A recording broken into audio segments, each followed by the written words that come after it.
and I came across Mike Pearson's book on site-specific performance art, and was reading kind of like just the context of it and thinking, oh, that's weird, these sound like really small villages, like near where I grew up in Wales, and had absolutely no context for what kind of performance art history we had here at all.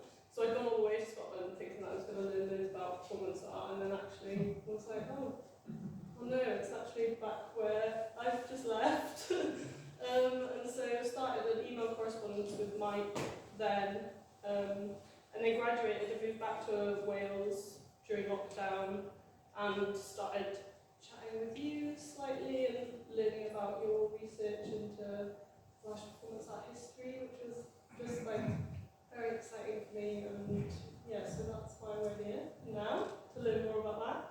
And then I moved to Swansea and met you, Nia, on the day that you passed or got your PhD. We went out for cocktails. And it was a really beautiful moment of meeting you in this like exciting new phase of learning about your research to do with performance and ritual and poetry. And so I've been wanting to kind of host a talk to learn more about your research since then, which was like 3 years ago or something, 2 years ago.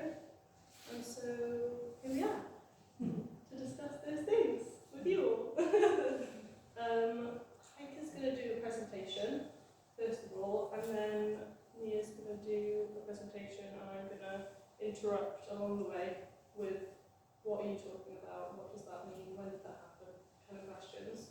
And if anybody else has any questions, then feel free to interrupt as we're going along, because I think that's the nicer way to be. So just put your hand up if you are curious about something.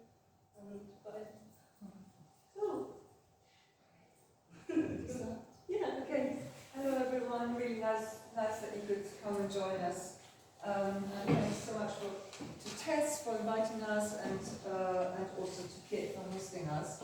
When Tess approached me, I thought, surely I've spoken about this work so much, everybody's heard me talk about it. And then I realized that actually the last time I spoke about this work in Wales is about 10 years ago. And this work was born out of a phase in the early 2000s when there was a really active performance art scene in Wales with Tactile Bosch, which at the time still had the old laundry, Trace Installation Art Space, Morefront Studios, Umbrella Group, which really inspired me to look into the history of performance in a Welsh context.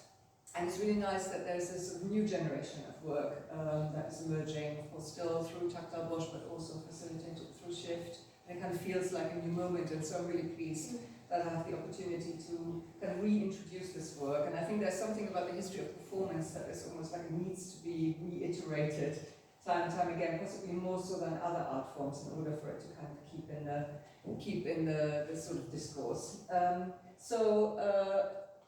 So I undertook this research project I started in 2005, which makes me feel really old, and until about 2015-16. I called it What's Welsh for Performance, locating the early history of performance art in Wales. And this is, I just want to say a little bit about the title. So I deliberately called it Performance Art in Wales and not Welsh Performance Art. And there was a reason for that, because I didn't want to presume that there was such a thing as Welsh performance art which was distinct or different from German performance art or Italian performance art. I was really interested in what were the events that were happening in this geographical place, what were the sort of particular kind of contexts and conditions that performance art, that made performance art emerge here. And I've looked at the works of artists who were based in Wales, but also artists who just visited Wales for short periods. And the main criterion was really that the work itself happened here.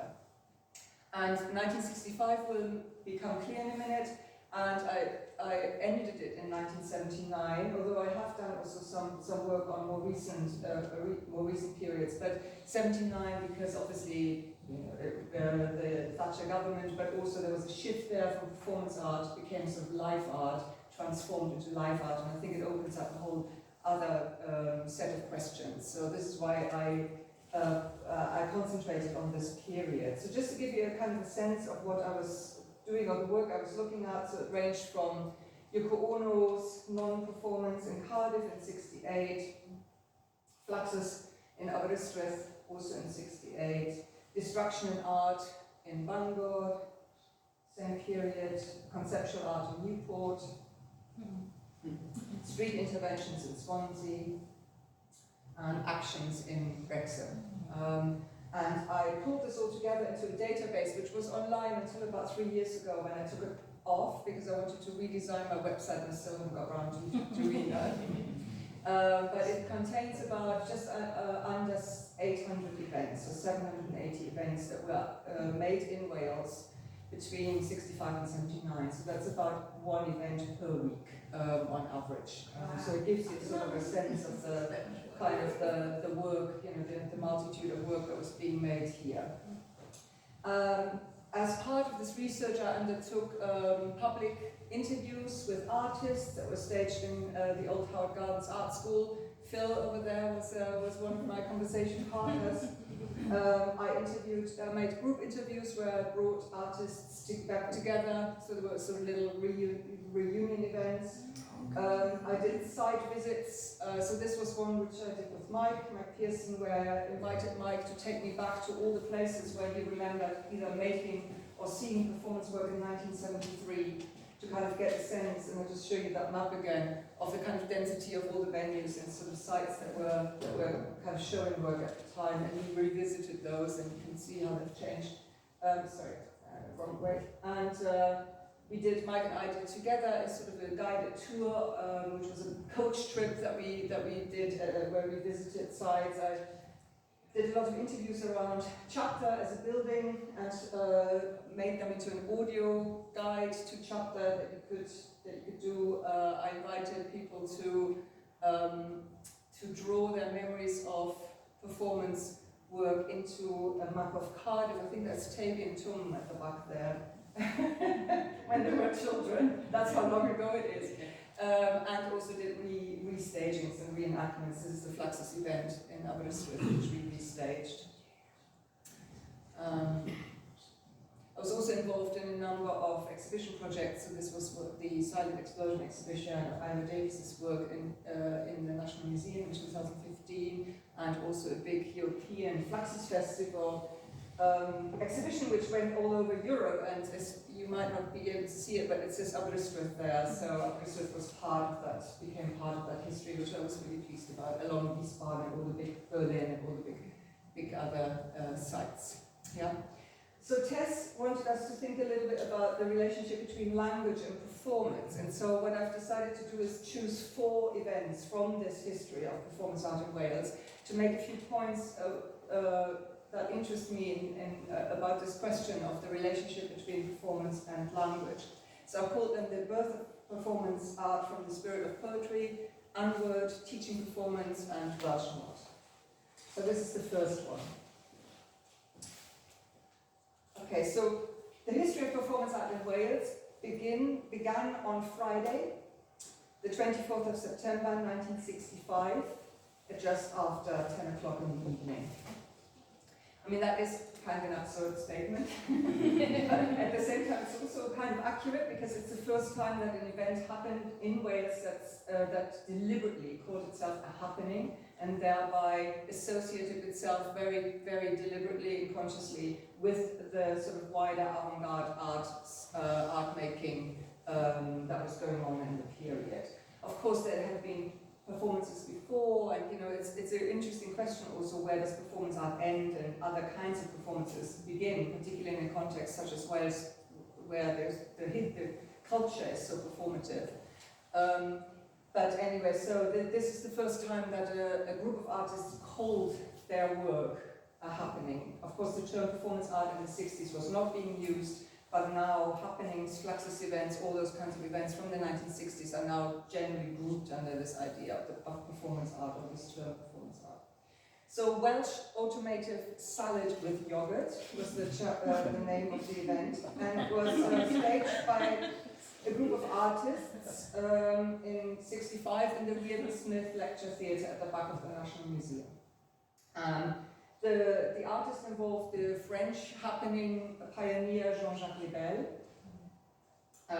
Philip Corner, a Fluxus artist from New York, Tom Hudson, a visual artist who at the time was the director of studies at the Cardiff School of Art and Design, and who had invited Lebel and Corner to join him for this, and also a bunch of experimental poets, including Jeff Knuckle, Roger McGough, Adrian Henry, Pete Brown, who had found themselves in Cardiff as part of the Commonwealth Poetry Conference, a large event that was staged by the government, by the UK government that is, in 1965, and to which over 50 poets from across the Commonwealth had come to Cardiff for.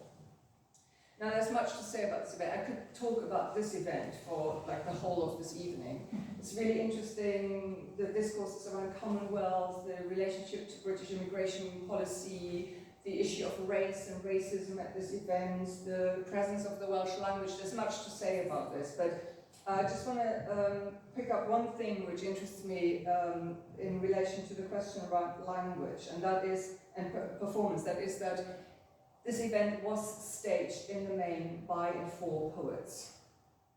So behind the happening was a contingent of British and American experimental poets who were influenced by beat poetry and who closely affiliated themselves with what was then kind of thought of as the counterculture. So that scene had really been galvanized by the presence of Allen Ginsberg. Ginsberg came to the UK in '65 and went to London. He went to Liverpool and various places. He didn't come to Cardiff, but he came to Wales and famously wrote about it. Ginsberg's first reading at London's Better Books, which was one of the kind of key places of this counterculture, in May '65, was described by Jeff Knuckle in his book Bomb Culture as the launch, quote, of a new and elevating summer in a slow exploding orgasm of events. And those events culminated on the 11th of June in the Poets of the World, Poets of Our Time event at the Albert Hall. I don't know if you've come across this, often called the International Poetry Incarnation. And it was a 4-hour-long poetry marathon that brought together American beat poets and the young British poetry scene. And over 6,000 people came to this event, and I think one of the reasons why it became so important is that I think people realized suddenly how big this scene actually was, that it wasn't just a group of kind of people hanging around in London around Better Books, but there were 6,000 people that were prepared to listen to this work. And so Ginsberg's Better Book appearance was the beginning of this orgasmic summer, and the incarnation was the highlight. The climax, Cardiff, was the chaotic finale. Ginsberg went home, and Nuttall just puts it very kind of dryly. He says, Alan went home, and we all went to Cardiff. And so we were 7 of the poets that were present at this Poetry Incarnation event. So Nuttall, Pete Brown, Alexander Trocchi, and they were also joined by the so-called Mersey poets, Adrian Henry, Roger McGough, and Brian Patton. And they did a lot of kind of countercultural posturing. So they shooted at books, they hijacked their discussions with various petitions to the Pope and to the Queen and so on. They're letting a pig run wild in the aisles. So this is like, I think this is the Reardon Smith staff trying to catch it. And they also were trying to provoke the other poets that were in Cardiff, who they dismissed as the squares. But there was also a project there. They were quite serious about launching Sigma, which was Trocchi's kind of blueprint, he called a blueprint for underground revolution. So they really did have the idea of bringing people together, like-minded people, to kind of in an experimental gathering. And as a key notion of this was to stage a happening. It had to be a happening, right? An event like that had to have a happening. And so after it was announced a few times and then it didn't happen, it finally did happen on the last day of the conference. And so they joined forces then with Jean-Jacques Lebel and with Philip Corner and Tom Hudson for this event called Welsh Automative Salad with Yogurt. They called it in the announcement a potlatch of images, feelings and ideas, a dialogue in vibrations, visions and sounds. Here are just a few photos of it. I could say more about what went on there, but the point I just wanted to make is that we often think of performance art as emerging entirely from visual art. You know, we think of performance art as being emerging from painting and from sculpture, but I think there's a really good argument to be made, particularly in the UK context, that performance art, or a strong strand of performance art, actually emerged from poetry, from performance poetry in the UK. The performance poetry scene in the 60s was very strong, and it is a lot of performance work of the 60s emerged from that engagement of the reading out loud of language became the key concern. Can I interrupt, Heike? Yeah. I think my interest in language and performance has also come from a similar thread of the fact, because I studied sculpture and environmental art practice, there wasn't, language wasn't part of that kind of thread into performance in the same way they would have been if I studied performance art. So I think that's where my kind of clunkiness or uncomfortability or fear lies with those two things. Yeah, I think the question of, I'll say a little bit more about that in a minute. I think about that, why we often think of performance art as being mute, perhaps. So the second event, I hope I'm not taking too long, the second event is a piece called Unword, which was performed in Swansea. And I just want to read a little bit from the score. So this is from the score. Basically, the situation for Swansea is as follows. The audience enter into a large room and sit facing the performance area, which is filled from ceiling to floor and from wall to wall with huge, hanging, seemingly impenetrable sheets of papers covered with painted words. Film would be projected onto the front wall of words, and simultaneously a tape recording of eyesight test dialogue will begin to play. Both tape and film will continue through the subsequent action, as well another film which will be projected onto a side wall. The second film is of an aero engine destroying itself and will be projected in forward and then reverse, thus visually destroying and creating itself. Performer 1 will appear from out of the forest of words and slowly begin to bite at the sheets and to tear down the sheets of words with his teeth. As he tears down a layer of words, another will be revealed until eventually he reaches the back wall of the room. The projected film image, which was inevitably increased in size as each layer of worksheets was removed, now covers the area of the back wall. Performer 1 takes the torn sheets of words which cover the floor until the floor area is covered with words in a kind of robe which stretches to the feet of the audience. Performer number 1, using black paint, begins the task of making the complete word robe black. When all the words are obliterated, performer 1 exits. Throughout the action, the photographer will wander and will, throughout the event, slowly recording the complete proceedings. So this is a piece called Unword, which is possibly my favorite performance event of all of the ones that I've documented. It was conceived by an artist called Ian Breakwell, who was a visual artist but also a writer and poet.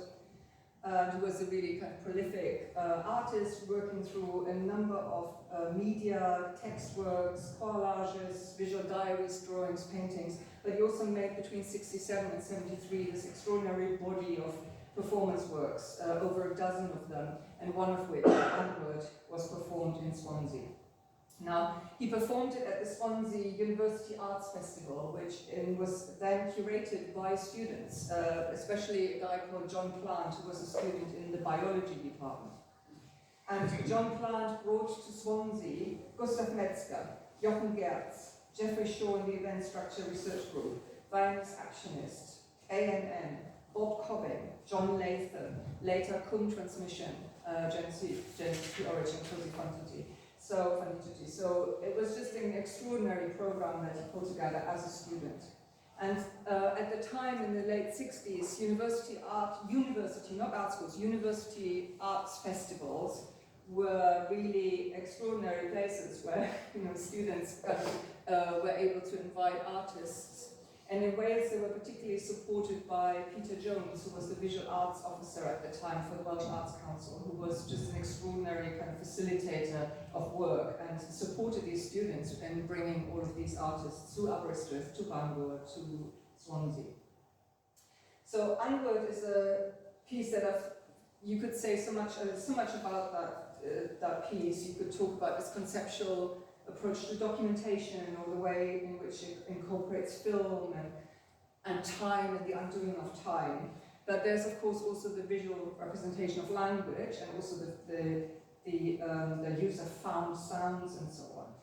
So there's a kind of investigation of the performativity of language there, the connection between language and action. The title of the piece, Unword, which is this enigmatic title, comes from a text work of Breakwell's called the Unword Manifesto, which is like a long list of words, verbs that all begin with this prefix un. Unapproved, unassembled, unabsent, unastonished. This kind of, and these words all cover those sheets during the performance. There were all these words starting in un. So it's like a manifesto that's not a call for action, but it's sort of a call for unaction, a call for undoing, taking back, making good, reverse, and reversing time as well. He was Breakwell was very preoccupied at the time with destruction in art, and this idea of a dialectic of kind of creation and destruction. And I think this is directly represented in this performance, not just through the use of film and the way that film is both shown and then shown in reverse, but also this idea that the performance sort of starts off and then kind of goes to a point of naught. Yeah, so it gets everything gets kind of moved off the stage. So it starts with this forest, and then increasingly he just pulls it down, paints everything black, and right by the end there's nothing left in the space. Was there any spoken words? Yes, there were the language. There was the soundtrack of language, okay. and eye test dialogue. So okay. It was constant. And I think what is interesting about this piece, as many other pieces actually in that period, is that the language may not have been about spoken words so much, but about instructions, about the relationship between action and words. And a lot of pieces were really concerned with that kind of dimension, really, about words as action and the performance of words. And the words coming external from the performer's body? Yeah. Yeah, okay. Yeah. And so there's investigation of the relationship between action and language. Now that also influenced teaching, and I just want to mention that very briefly. There's the importance, I spoke about the importance of the universities, but of course the art schools were also really important in Wales.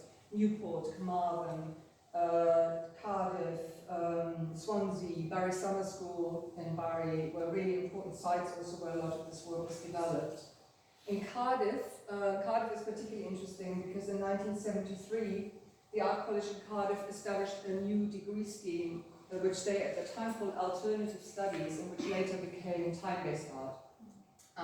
And it offered fine art students for the first time the opportunity to specialize in performance art, in sound, and in film and video.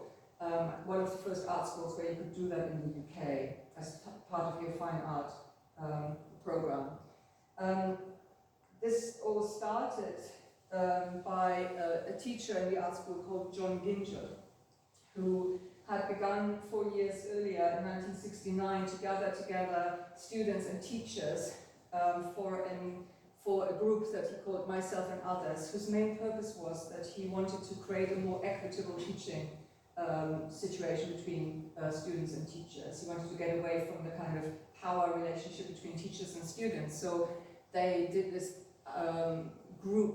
performance group outside of the art school, so it wasn't part of the official art school curriculum. They did it in John Ginger's house, and they performed a lot of events in Cardiff and also in London and other places, often very politically engaged work as well.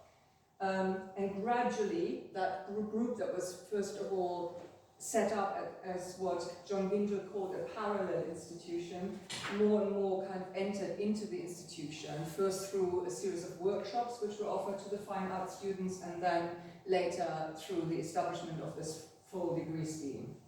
And I just wanted to mention in terms of here are some of the work that they were doing in their teaching program. This is actually here, just outside, when that's how Chapter used to look in 72. And this is I think this might be in this very room. So he called them pedagogic events. And they also would regularly run a course every year that all fine art students had to take, called the Word course, or sometimes it was called Word Verbal, which was taught by John Gingell and John Danvers. Here are some of the notes. So it was very much about sound, the production of sound, the relationship between language and action, scoring, instructions. So this was part of the fine arts training in Cardiff, was an engagement with language. And of course, just to mention, Newport was also a hotbed of kind of conceptual art. So the Newport group was a sort of a subsection of art and language, and was working a lot with language in their work as well. So I invited John Danvers back in 2013. There's a few people there. I think there's Phil, you were part of this. It might be, no, this is not your foot there, there's somebody else's foot. Richard is over there, where he taught this workshop to us. And they also used to hold regular symposia, they called them, where they were sharing this work in the Reardon Smith Lecture Theatre, and where they also included guest artists like Bruce Lacey, Bob Cobbin, Cornelius Cardew, and so on came to these symposium events.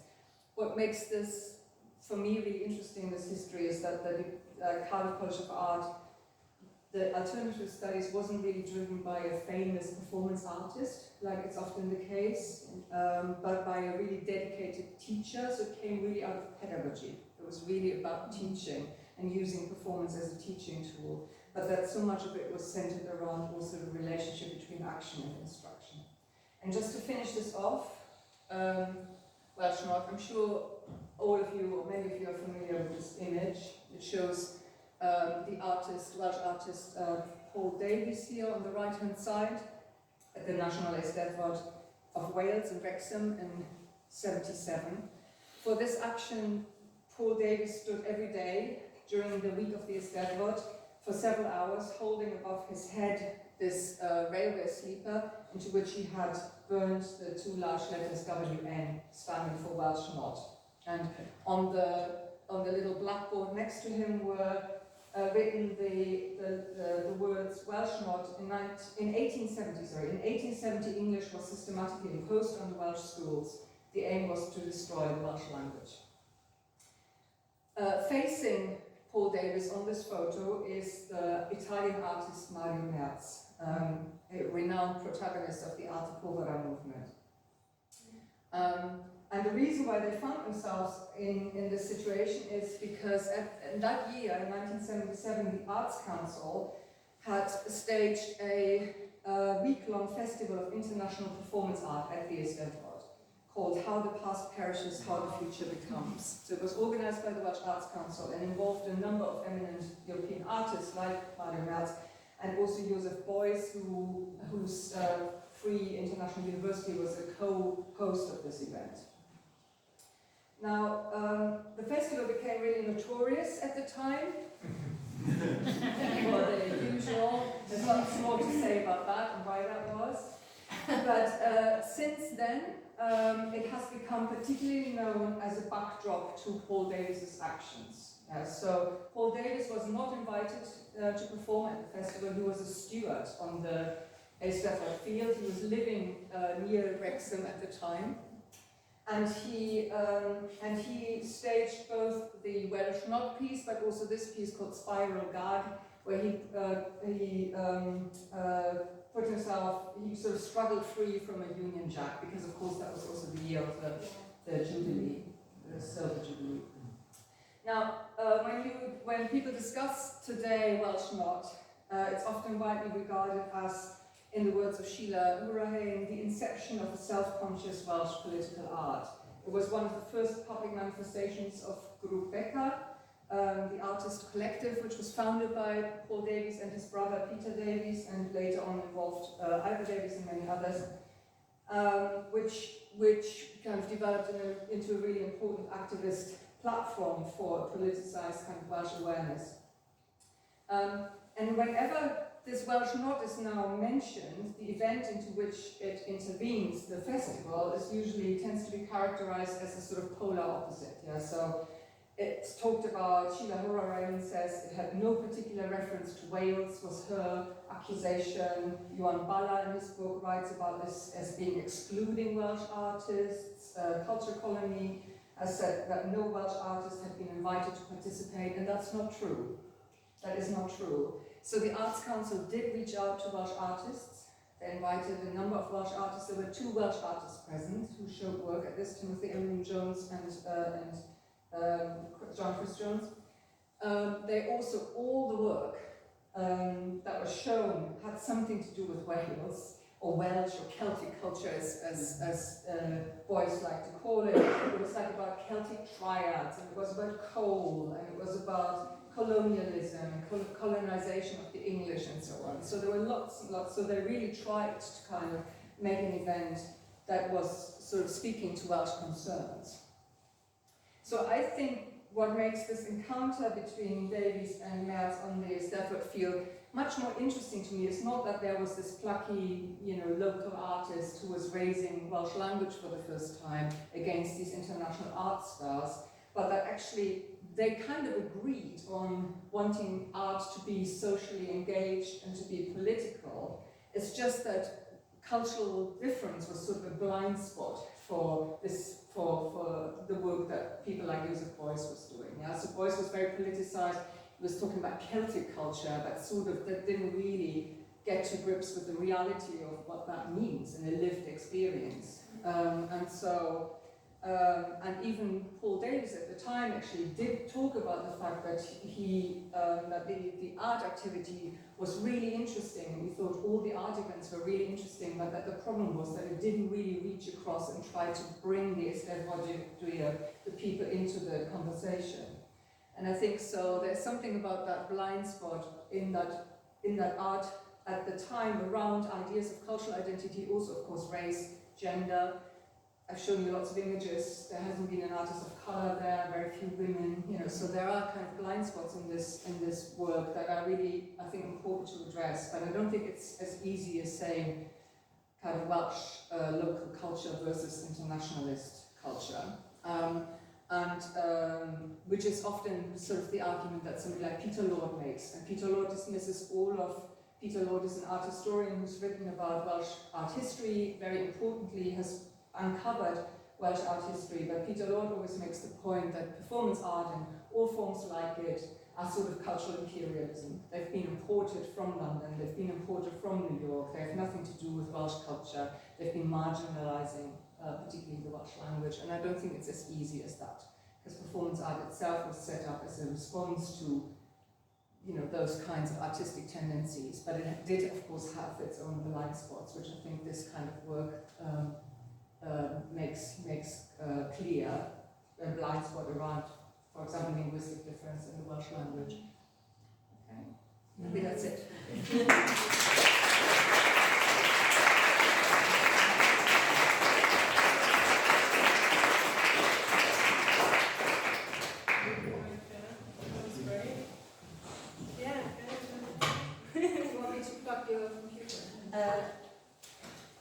No, I'll come back to it.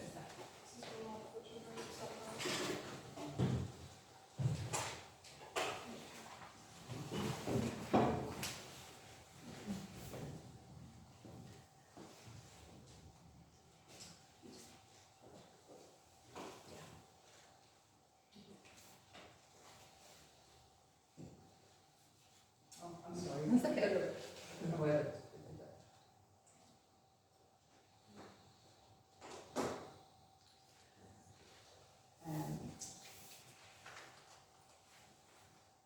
Ritual steps, Paverland.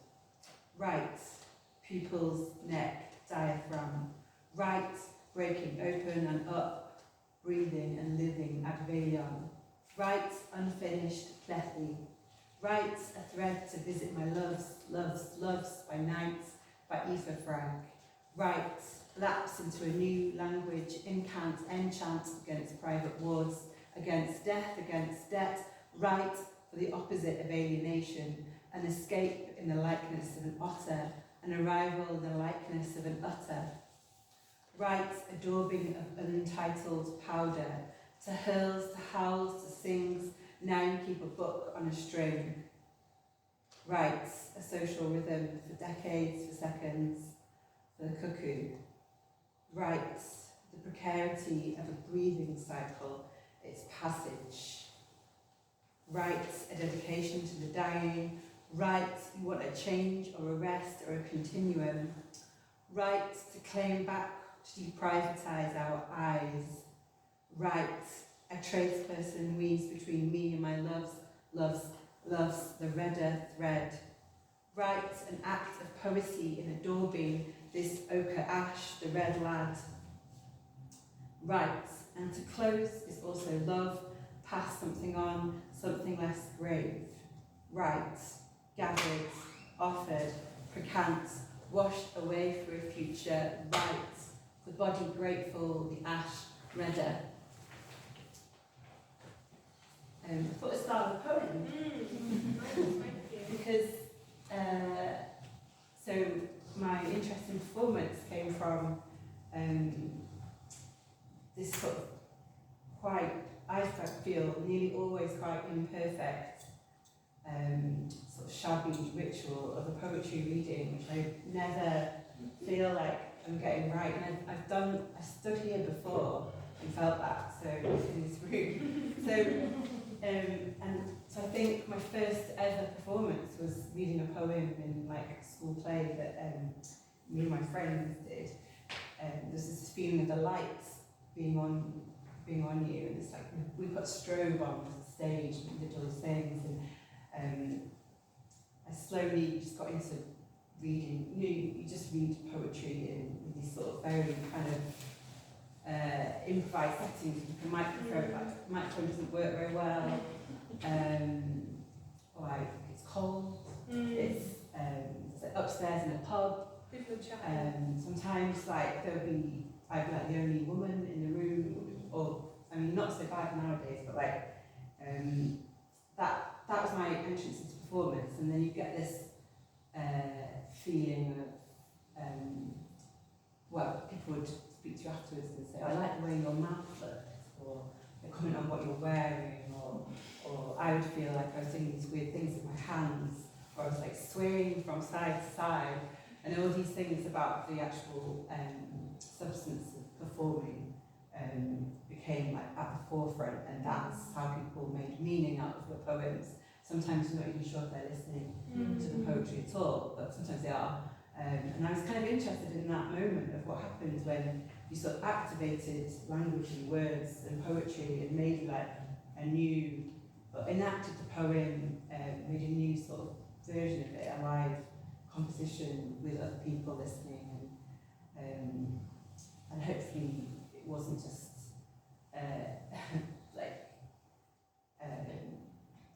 it wasn't just layered with this like feeling of like, what did you do behind what the paper was doing?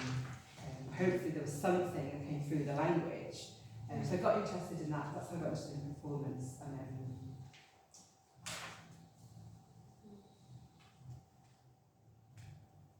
And still interested in that.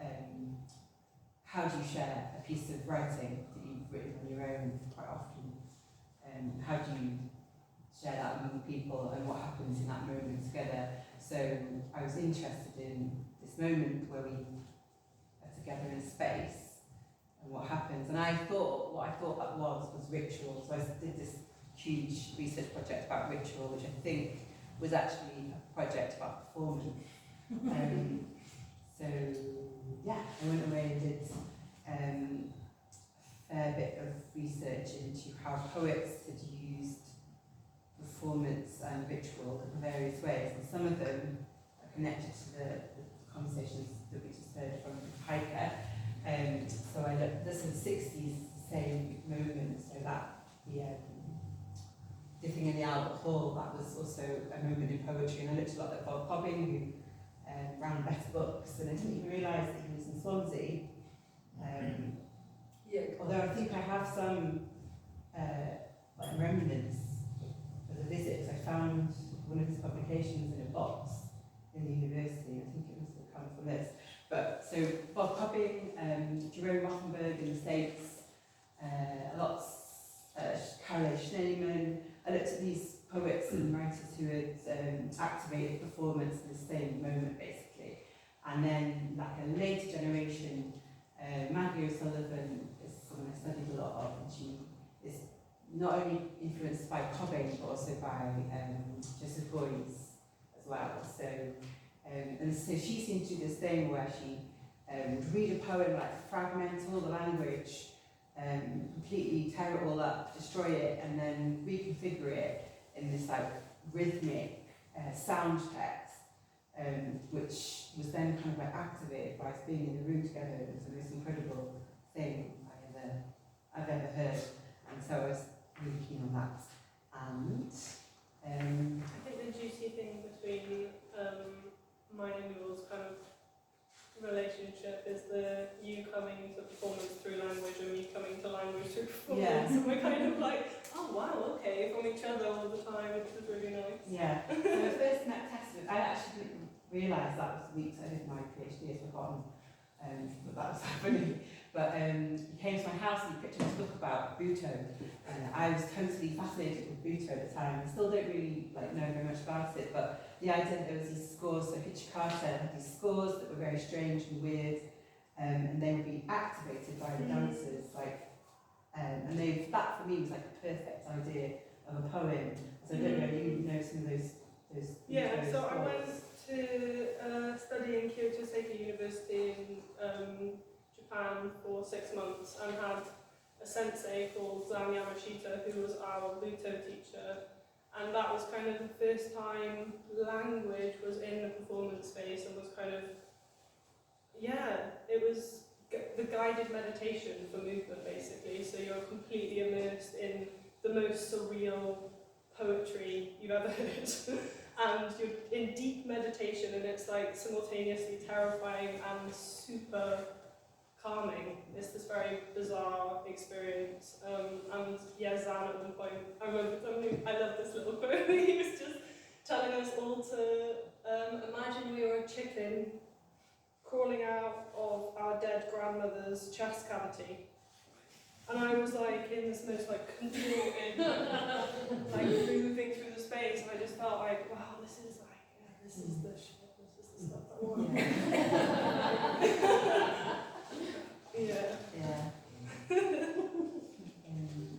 I made a list of all the ways that I think language and performance operate together, and there's probably no chance of covering all these things, but particularly the score that you might kind of translate into performance.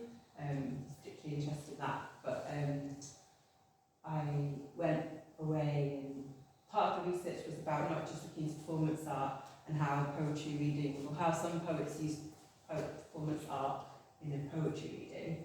I also looked into things like experimental theatre, from the Grotowski tradition, and also movement practices, somatic practices, anything basically where the substance of being together in the room was being experimented on, and I was interested in how language might emerge out of that, or how it might get warped, or what miscommunication might come about as well. So I've done a few performances that I just will mention that came out of this this research. So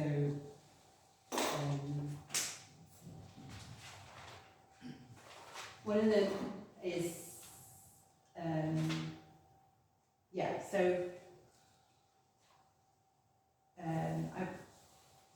thought about one of them, I did it in Cardiff a couple of times with my friend Reece Trimble, and we had a wrestle on stage a few times.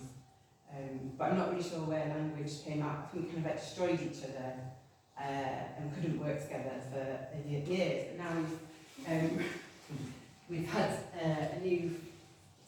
got a new pamphlet to sort of reconnect again after our terrible wrestling performances. And so there was one called Roid Rage, and the new one is called Allen. So that's one element of performance. And Reece is also quite a big kind of improviser in performance, and mixed bilingual text. They're very much in this like fragmented, deconstructed way. I also did a performance. Yeah. What was there any text whilst were you speaking whilst you were wrestling? I'm just kind of bringing it back. I remember because it was so. It was such a like difficult, bizarre thing to doing to like spike on stage. Yeah. I think there was a text that was sort of. I think it starts off with. We're trying to read and we try to disrupt each other's reading of some text. But it ended up the physicality of we're definitely both still poets. We are poets. And so what I think about that is there's still so many things about performance that I get wrong, or we have to sacrifice something, or something goes wrong, and if you you still might end up like trafficking with paper, or like clothes aren't right, or you break something. Like these are all the things I had to learn in my education and performance. It was like how to set things up, how to make thresholds, how to prepare as much as possible so that you're not thinking about these things when you're performing. So it's really like technical things sometimes that I learn, but still sometimes as a poet that it just goes out of the head of my head and I'm just sort of immersed in language. And I'm really interested in this moment of poesis, like the making anew in language, or the new substance that comes out, or the action of poetry. So that's always what I was trying to get to, and I felt that the performance provided some of that. But so many things can go wrong as well. And another performance involved was earlier this year in Swansea. It was I've done this like translation of this so-called Welsh leech book, and it was a kind of like a satire or a comedy, taking the piss out of wellness influences and kind of fascist, because it was a sort of an anti-fascist festival. We were trying to something about I was a snake oil salesman basically, so that performance needed its own response because we were in an anti-fascist festival against this thing that was happening in Swansea at the time. So I wanted to respond to that moment, and then it became this sort of almost like comic stand-up comedian type thing, which was really weird, and it sort of just emerged from nowhere. That then I had to kind of deal with this massive room of people and people talking at the back. And how do you do all these things that people spend can spend years studying, but I haven't studied how to sort of work with a crowd. So that's one thing. And then finally, I've got this ongoing project with my grandmother's book. She wrote and published called Arfeilion Babel, which is a study in Gymraeg of the Welsh language and the history of ideas around Welsh and other languages.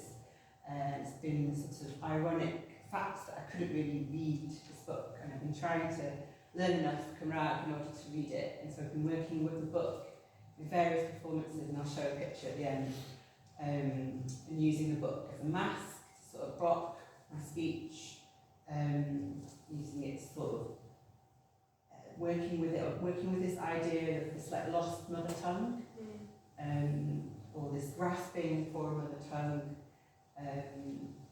and then as part of that, or as a related performance, there was a whole thing about eating blackberries. I can't remember why I did that, but I just ate loads and loads of blackberries, and so there was lots of these like little experiments with the format of poetry reading.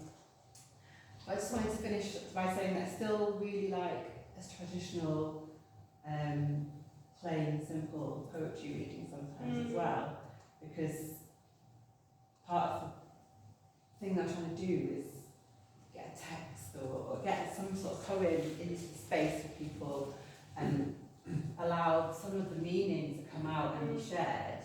And sometimes what that requires is just a really simple reading or space around the language. Sure, without any disruption. Yeah, which is always very difficult. There's always some slip, there's always some miscommunication or mistranslation. So yeah, that's the kind of like jumble of things I'm interested in. We're just going to finish with this section with a description of the book that I've got coming out next year that it contains a lot of these texts. It's called Votive Mess. It was called the book was called The Body Votive, and I thought this sounded like way too coherent. That I was like a body that was like this votive offering to the audience, and I was like, that's not what it's like. It's not like that. It's like a mess all the time. So it became Votive Mess. It's a great title. Thanks. It's not out till October, but hopefully we'll have like a film or something out in next year. So in Votive Mess, I'm asking how time and desire move us errantly. My second collection of poems emerges from an immersion in performance and ritual. The poems trace a path through the peaks and troughs of performance, bouncing between enchantment and disenchantment. These works are studies in the altered state of travel, masks, comedy, learning and love. Here the poet begins to learn a lost mother tongue and presents unfinished experiments in liminality. Votive Mess is a book of small rebellions against systems of exhaustion and alienation. The poet embraces lingual brambles and shabby theatre, assembling fragments gleaned from the rubble of Babel. There are love letters and drowsy, excessive things and uncanny happenings on stage and in the woods. Votive Mess is composed out of a tangle of sex, leaf, stumbles on stage, damage, blackberries and dyslexia. There is a discharge of awen, of a note otherwise known as poesis. The navel of the dream is inside out.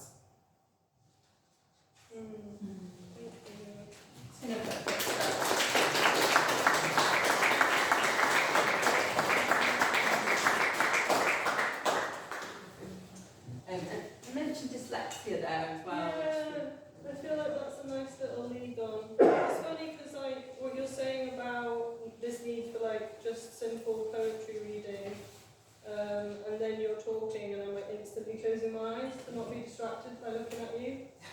You know, because otherwise I just feel like words, I can't let the words in, or like they won't stay in unless I just like completely shut off all my other senses. That's great. Yeah, so that's I've been in Babel as a mask, taken at now performance. And that's your grandmother's book? Yeah, can't really see it, but it has a picture of the Tower of Babel on the front. It's not that picture. It's collected all these pictures. There seems to be like a nice like link between like miscommunication with like the Welsh knot and that group of artists, and that like conflict and translation, and also dyslexia happening here whilst we're talking, which I'd quite like to kind of, maybe we can go on a little tangent about that now, because I know we've spoken about translation quite a lot, and like I think the translation that I'm interested in is the translation of like an internal physical experience, or like memories located in the body being translated into text. And that's something that we've explored a little bit in the studio together through a bunch of scores. Yeah, I'm going to read this like one little like snippet as maybe a link. So my relationship with text, living alongside performance art, delving into this sphere or unpicking the curiosities around the dynamic between the body and language, and the veil which turns this lived bodily experience into digestible, understandable but often misinterpreted form, which is language. I think there was, like, after being in Japan and having that experience of language in the performance space, like the next thing that's happened with that has, in a similar way but very different, was doing skin release technique with yourself and Gabby, Jess.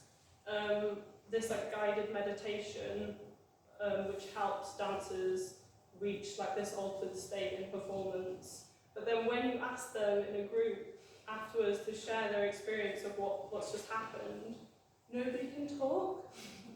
Everyone's just like, whoa, I'm so like on another plane that I can't, or I've entered such a deep state of rest and trust within my body that like the need for language is, there's no point in that moment. And everyone's just looking at each other like they totally know how each other are feeling. And it's interesting to be in a space like that where nobody's discussing anything, but everyone feels the same. How do you know? Well, maybe they don't, but everyone's, I don't know, you're looking at each other like, yeah. So it's maybe, I don't know, that's the language, like in that space, that's the language that I'm like, what is that? Like, how do we get to put words to that experience of performativity or like deep bodywork? And yeah, the difficulty of language, especially with dyslexia, of feeling like you're saying something to somebody and you're like, I know what I'm saying, and you're looking at the person's face and they are so lost with what you're trying to describe to them. Does it need language, Tess? Does it need language? Yeah. Does what need language? What you're describing, the sense of being that deep in your body, that deeply connected, what's the desire to try and verbalise that? Because when you're performing, you've got an audience. They're not doing what you're doing in the same way that when you're dancing with a group of people who are all doing the same dance. But 90% of how we communicate is non-verbal, so as an audience member, maybe I don't need as much text as potentially you might think I do. Yeah, sure. Because actually there's a whole load of other stuff going on that I'm reading. Yeah, sure. That gives me information and knowledge and understanding. Yeah, sure. But what is that like? I'm just trying to imagine what that language would look like. Can I ask like sort of related to actually about sound? Because obviously I'm really interested in sort of sound art and things and how that again it's like if it's not language, is it noise? Because I know obviously relatively recently with sort of like working with sort of music and sound and things like that. What's the relationship? Because obviously with like the history of performance art, like music is incredibly important. Like all those happenings, there was musical happenings, there's all like beat poets and jazz and free jazz and things like that. And that kind of articulation of sound and how that would it be right to sort of kind of talk about that?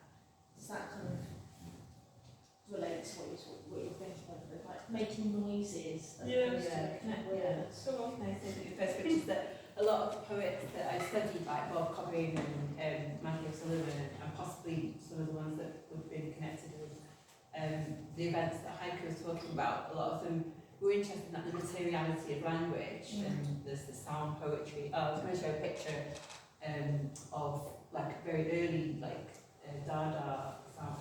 I'll get it in a sec, but very early Dadaist sound poems that were like just like nonsense. Yeah, Hugo Ball, yeah. I'll show a picture of that. Yeah, I guess there's definitely a big part of the dance world that has like sounding aspects to it, for sure. Where people are, groaning and singing. It's interesting, Tess, that you're talking about Buto and the scores that are involved with that and the older states of consciousness. It's interesting, a lot of Eastern martial arts involve katas, of course, which is a series of very stylized movements done in a ritualized succession. Yeah. And a lot of those movements have corresponding sounds. Sure. And those sounds are suggested, but they're not a given sound. Yeah. But it depends on the individual. Yeah. How they're reacting to the kata themselves and interpreting it, and also how their physicality is expressing it. Sure. And the two go together. Mm-hmm. So the interesting thing about them is that they're given sounds, but they're always different. So what do you mean? the sounds are suggested as to how they should be uttered or expressed. So the individual can Yeah, then take by their breath, expression of breath. Mm-hmm. But they're individual because everyone expresses them differently Sure. due to the physicality. Sure. So they're actually creating a language there, which is more understandable to the people around them, obviously. But yeah, I mean, it's interesting because, I mean, if I could just very, very briefly talk about my own experiences, as I came from originally a theatre and television background, where I used a lot of language. A lot of that language was really dense, like Shakespeare, and I really revelled in that structure, that sculptured language, which is tactile and it embodies everything, really. Yeah. But it's an arcane language that only certain people can understand because of the tuition of that language, like any language. And that, as I progressed, as I changed over the years, or altered things, I wanted to create other languages. So I went completely opposite direction and started using no language at all in performance. But looking at those scores there, which is interesting, because doubt that anybody here has ever seen my scores, but to begin with, they were all drawn. They were quite detailed. Yeah. They became more abstract and more Zen-like, for want of better terminology. But then as I got more experience and did more scores, they started to become written. And it was very stylized and quite dense language. And that developed into my proposals for new works, submitted to galleries or to wherever. And those proposals, then I decided should become more and more abstract. And they've actually become now to action, motivation, realization. And it can be just a few words which describe the performance extremely accurately, using a minimum of language. The performance itself doesn't contain any language at all, any verbal language.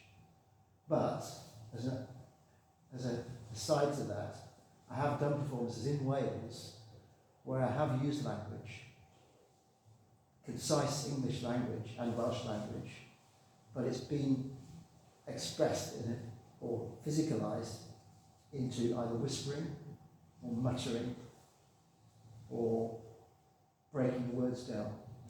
There was a piece I did in about 2007, I can't remember, and I recreated the walks of Gerald of Wales Gymru in the 13th century, and the only final piece of that work was myself lying with a copper pipe on a red felt blanket and relating the entire history of that walk through a copper pipe, who only the person at the end could hear. And everybody heard something differently. Nobody heard the story that I related. So it's just interesting about, I'm interested in utterances and mutterings and fragments of language, things that are torn in between. And it's interesting, the whole notion of dyslexia as well. I work with a guy very closely who's dyslexic. And it just fascinates me as to what he sees when he looks at words. I mean, you know, when I was learning Shakespeare, for instance, I could memorise huge tracts of text, and I could actually see them on the page that they were, and I could say that's on page number 17 on the left-hand side, the bottom paragraph or whatever. But I mean, I'm fascinated by people with. I mean, my sisters used to, in those days it was called word blindness. They used to see B's and P's back to front, for instance. But you're reading the same word, but you're looking at it differently, which is interesting. So there's a looking as well, a gaze, as well as the expression of that word. And I'm travelling now, so. The processing is slower. Like it's fine to get to this part, and then it's lost.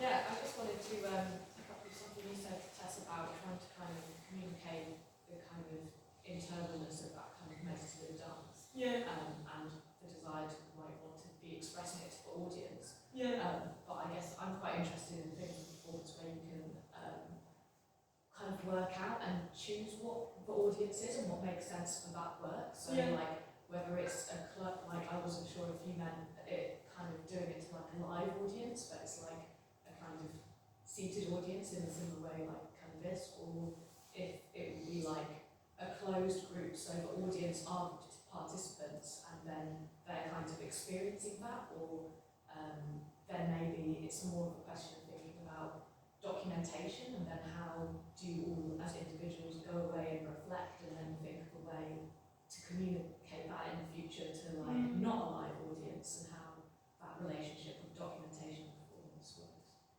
Funny because Heike just told me that this picture of Hugo Ball is a construction. It was taken construction. I thought it was of his performance. No, it's not in the performance moment, it's in the photographer's studio where they restage, so it's not a performance photo. But I'm interested in that, just picking up on this idea of documentation, and I wonder, I've done a little bit of a project on sound documents of performance art, and when you read about performance art, they're very rarely discussed. But if you look at the work of Joseph Beuys, he worked extensively with composers, for example. Sound was a hugely important aspect of his work. TaPRA, I mean, there's so much, you know, as you were saying, there's so much kind of interpenetration of the different scenes and so on.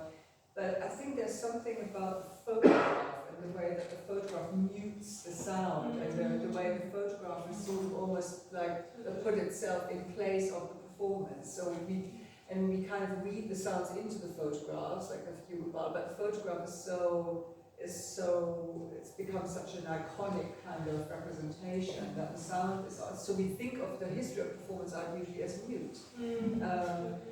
You go to exhibitions of performance art in the theatre somewhere. You walk in, it's dead quiet. There's not a single sound. You're just looking at the streams of kind of documents. You know? So there's not. So it's. I think there's something there also about the of course, our culture being very visually driven,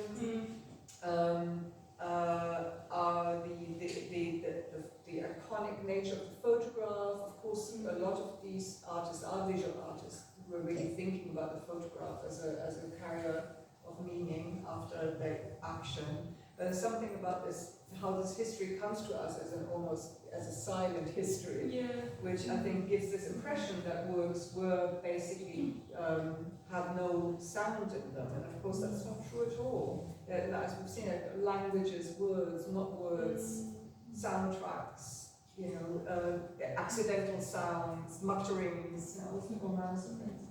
You know the work that was in Swansea Uni, was that through the English department? No, it was through, as I said, it was the arts. It was the University Arts Festival, so that would have been the student union. So the Unword, the building there was the old student union building, which is still there. You can still, it's now an office block, so it's now that space still exists, but as an office. And the student who was curating it was a biology student, so he came from biology, so not English at all. In Aberystwyth, the student festival, those were mainly English department students. But it was interesting as well because I thought of Tess's performance when she showed that in Breakwell. In Swansea. In Swansea, because of the projection of language. It was really echoing. Do you want to talk about that a little bit? Yeah, well, that was the beginning. So I did a residency in, how long was the time? I feel like, how long? Okay. So I did a residency in GS Artists, and that was kind of a big focus. That was when I started trying to bring words into the performance work, really. And I wanted to do it from this angle of dyslexia, because after being in education, they gave me so much software that I can't use, and like when you use these transcription tools, they just write like whatever they want to write. So you're like trying to use this thing that's supposed to be helping you, but it's got its whole decision-making process over what you're trying to say. So that text then started becoming the words that I was using in performance, and that this is this kind of like ongoing dialogue with translation, miscommunication stuff as well. And then I also was interested in like miscommunication within the body, because I have like a psychosomatic nerve pain order in my neck. So basically my brain is telling my body something that it can't understand, or it's telling it the wrong thing basically. So that text was brought out of that, and that's the first time that I've used. And then I didn't want to say it out loud because there's like this nervousness around making, I don't know, I didn't want him to speak it, so it became a sound piece. And I think I'm just more comfortable with the sound piece. That's why I asked you about if they were actually saying it out loud, but no, he also had a recorded recording, wasn't speaking in the space. Yeah. And I don't know what, I guess this is also about not wanting to like give too much, or not give like all of the information and like obscure it and abstract it, so that people can have different avenues. Yeah. And that's an accessibility thing as well, for sure, in a big way. But yeah. So did you say you wanted to experiment more with AI in the future? Yeah, I'm still doing. Yeah. Still my trusty rubbish steed. Yeah. Yeah, it's brilliant what it can do. I'm pro AI at the moment. Interesting, they call them language generators, don't they? Yeah. So they are language models. Yeah. Language models, Yeah, it's great actually. There's just lots of politics in it as well. Like I was talking about my cervix in this like dance meditation I was in, and it just didn't know what that was. And I was like, that just says it all, really, doesn't it? Says it all. Gender bias of AI. Yeah. Great. I don't think ChatGPT has had sex. Maybe it has. God knows what it's up to now. Can AI instruct your body? You can ask it to. Yeah. Yeah. If you it does, flip yeah. the way that you work with it, Yeah. so you make movement from Tell me what I'm thinking. AI instructs you how to, where the gesture is, or the extension of the movement, or that you flip how you use it. Well, there's Richard and John at the back there who work with AI in those kinds of ways. We threw it away 11 years ago. 11 years ago, why? What happened? Was it early? The man who developed this particular chatbot actually came and saw our performance. He said, I think I can improve what I'm doing with working with you. We were like, no, we like it, but it's really crap. Oh, we didn't say that to him. We said, oh, that's interesting. But that was a sort of an interplay between the AI sometimes directing you and sometimes you were directing the AI. Should have invested early, boys. That's always the way. Kill it. So the thing about language is fascinating to me, the language about language, and about how we default to thinking about language as being these words, when in fact, as was brought out, that 80% of communication is non-verbal. Yeah. And it's kind of the thing which is fascinating about, to me, Hungary before Nia Davies, that on net, one of the strengths of before Nia Davies, when you choose Iniaith I defnyddio mewn perfformiad, they drew beth hollol political. And hefyd, ti'n neud rhywbeth hollol political os ti'n dewis yn neud y ddau hefyd. It's really complex, and I'm wondering whether there's a strength in performance in Wales, in its ability to come and go through those with us. And it's increasingly odd to think of language just being spoken when British Sign Language is now almost requisite in any live performance. You actually have to have a thing which doesn't have any spoken stuff. But I wasn't going to talk about that. What I was going to talk about is that when poets perform, they are performing. You can't put yourself in front of people and not perform. Probably the best poetry performance I've ever seen is R.S. Thomas in Barcelona, walking with his pile of tied up books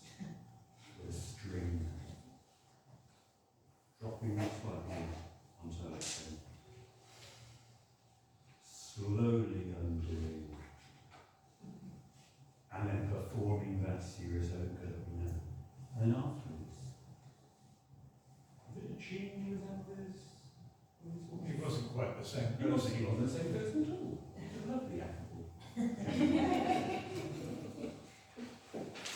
We are all performing all the time. Oh, yeah, absolutely. And the words that come out of our mouth are a performance. We make that choice, whether to say them or not. And we don't even know whether they're telling the truth.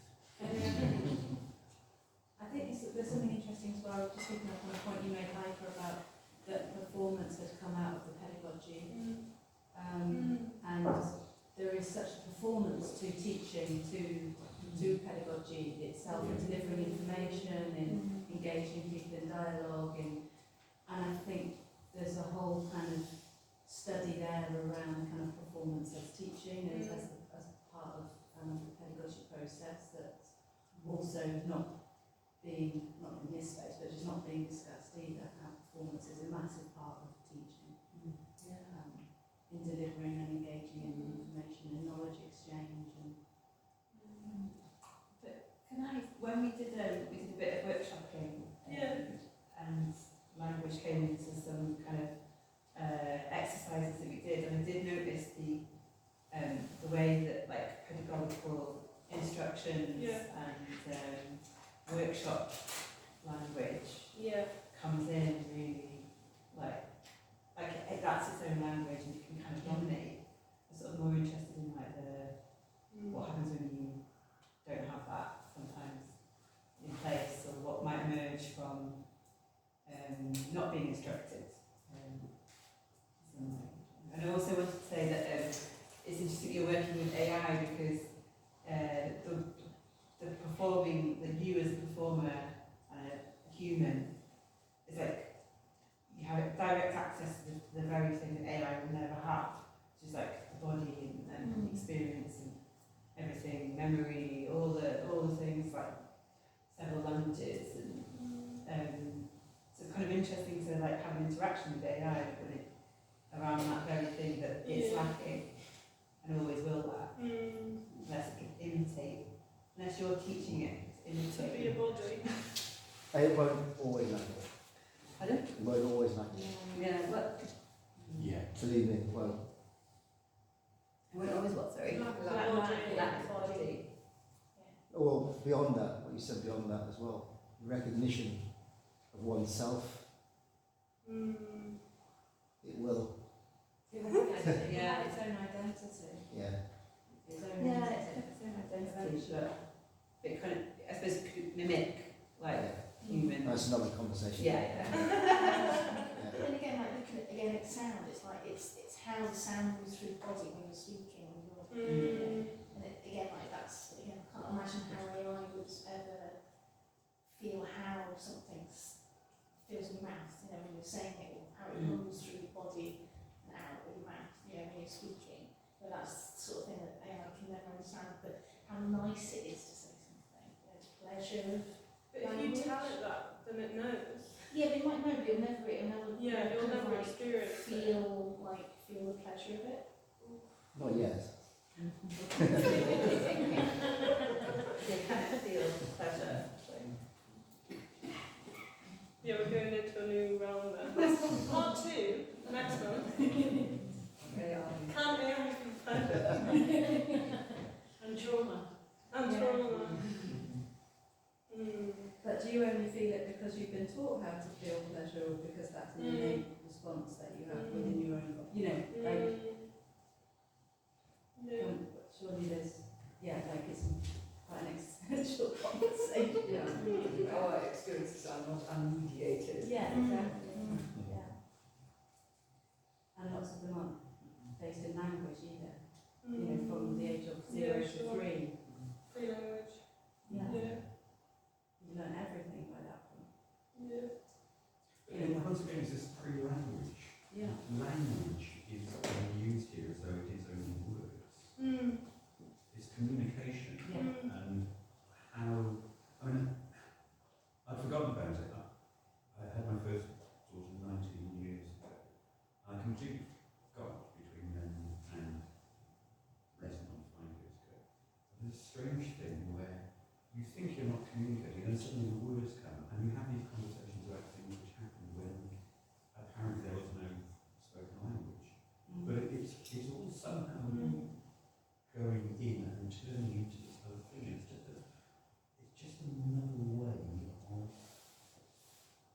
Yeah, I mean, the opposite side of it is things like ground scheme, structuralism. It's like, the whole, nothing exists without language. If you can't name something, it doesn't exist. Yeah, but no, I'm I'm sorry to joke a wild card here.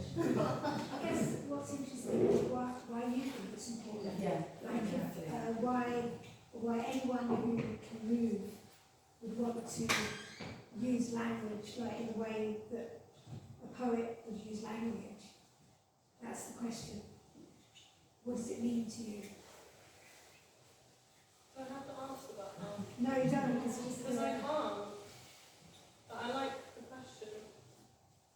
So it's one that I would ask myself as well, Yeah. because I'm also interested in how, Nia can get up there and create this whole,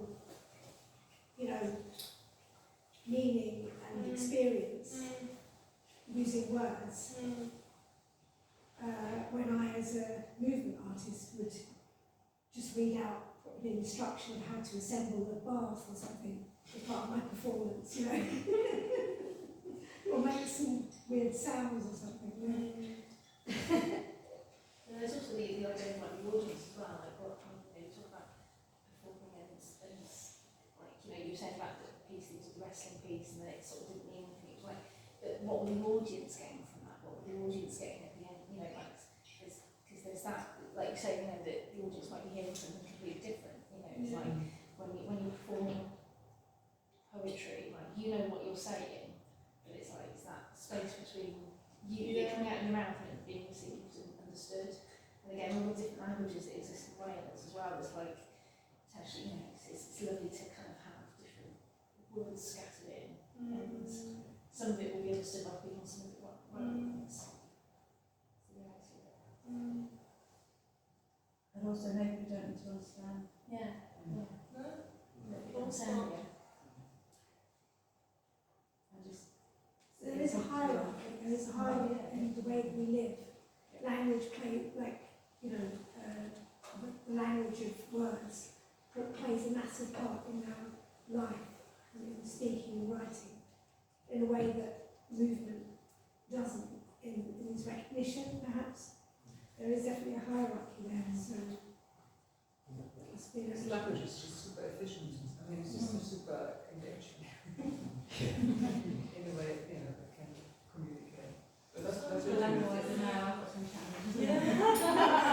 As like next week I've got some bodies, like touch. I mean, it's very contextual, isn't it? Because if you actually think about your lover, it's actually the touch and non-verbal, which is far more telling than words that come out of your mouth. So it's very contextual, which is the most important method of communication, and what language is given, is it physical or spoken. Maybe this is also what's interesting about performance art, is that everything about the context, the room, the people, what you wear, how you say it, all that context feeds into how it's interpreted, and everyone grabs off. That's why if you're reading like a poem and then someone talks about how your mouth moves or what you're wearing, everything is feeding into how people are reading the entire situation. So then, like, through making deliberate performance, through thinking about all the possible kind of things that people are going to interpret, you can kind of maximise what you're trying to kind of get across. That sounds really like easy. No, it's not. Like It's really trial and fishy. error thinking about it, but Yeah. it's just, I don't know, maybe it's more methodical in my brain.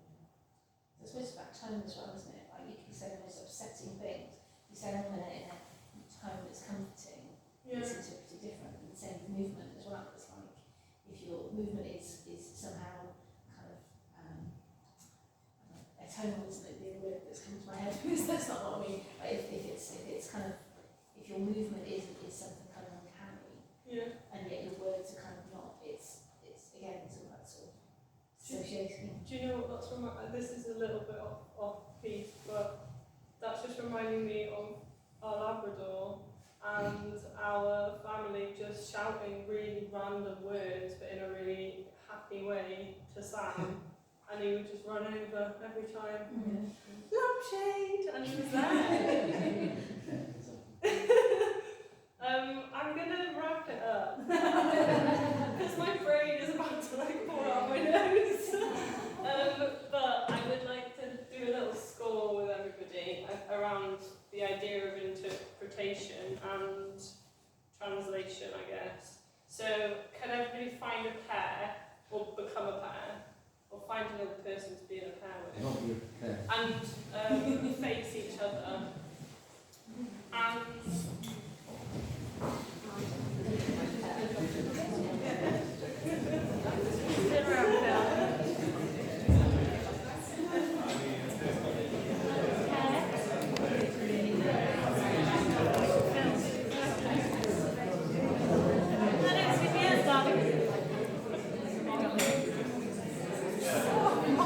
Perfectly on time. was it? Yeah.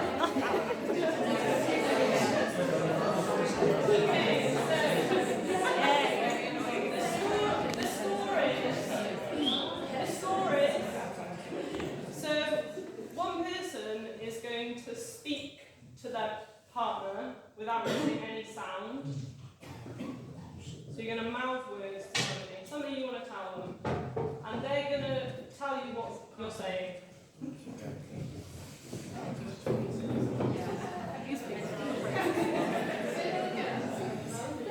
So you're going to mouth. Is that one sentence or a start?